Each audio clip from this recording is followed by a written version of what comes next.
ಮೈನಾ ಏನಾಯ್ತು? ಸಮಾಧಾನ ಮಾಡ್ಕೋ, ಇರೋ ನಿಮಿಷ. ಮೈನಾ ತಗೋ, ನೀರು ಕುಡಿ.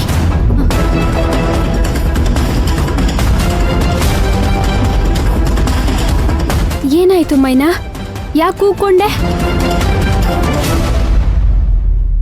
ಕೆಟ್ಟ ಕನ್ಸ್ ಬಿತ್ತಾ?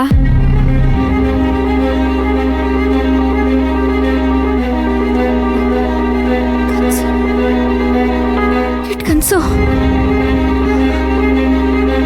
ಪುಷ್ಪಕ್ ಸರ್ಗೆ ನಾನು ಧ್ರುವನ್ ವಿಚಾರ ಹೇಳಿದ್ಮೇಲೆ ಪುಷ್ಪಕ್ ಸರು ಧ್ರುವ ಚೆನ್ನಾಗಿ ಹೊಡೆದು ಗಾರ್ಮೆಂಟ್ಸ್ ಇಂದ ಆಚೆ ಹಾಕಿದ್ರು.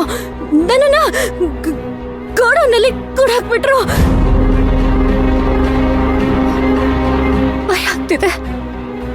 ಭಯ ಆಗ್ತಿದೆ ಕೃಷ್ಣವೇಣಿ. ಪುಷ್ಪಕ್ ಸರ್ಗೆ ವಿಷಯ ಗೊತ್ತಾದ್ಮೇಲೆ ಅವ್ರು ಏನ್ ಮಾಡ್ತಾರೋ ಏನಾಗುತ್ತೋ ಅಂತ ನೆನ್ಸ್ಕೊಂಡ್ರೇನೆ ಭಯ ಆಗ್ತಿದೆ. ನನ್ ಜೀವ ಹೋದಂಗಾಗ್ತಿದೆ. ಹೆದರ್ಕೋಬೇಡ ಮೈನಾ, ಧೈರ್ಯವಾಗಿರು.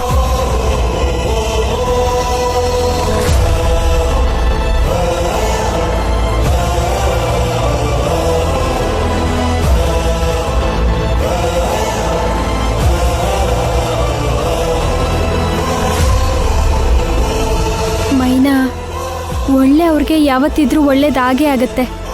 ಜನರು ಒಂದು ಕಲ್ಲಿಗೆ ಕೈ ಮುಗಿಬೇಕು ಅಂತಂದ್ರೆ ಆ ಕಲ್ಲು 1000 ಉಳಿಪೆಟ್ಟು ತಿಂದು ಶಿಲೆ ಆಗಿರುತ್ತಂತೆ. ಈ ಜೀವನನೂ ಹಾಗೇನೆ. ಕಷ್ಟಗಳು ಬರೋದೇ ಮನುಷ್ಯನ ಜೀವನದಲ್ಲಿ ಎತ್ತರದ ಸ್ಥಾನಕ್ಕೆ ಕರ್ಕೊಂಡು ಹೋಗ್ಬೇಕು ಅಂತ. ನೋಡು, ನೀನು ಆ ದೇವ್ರಿಗೆ ಕೈ ಮುಗಿದು ಕೃಷ್ಣಾರ್ಪಣ ಮಸ್ತು ಅಂತ ಹೇಳಿ ಮಲ್ಕೋ. ಒಳ್ಳೇದು ಕೆಟ್ಟದ್ದು ಎಲ್ಲ ಆ ದೇವ್ರೇ ನೋಡ್ಕೋತಾನೆ.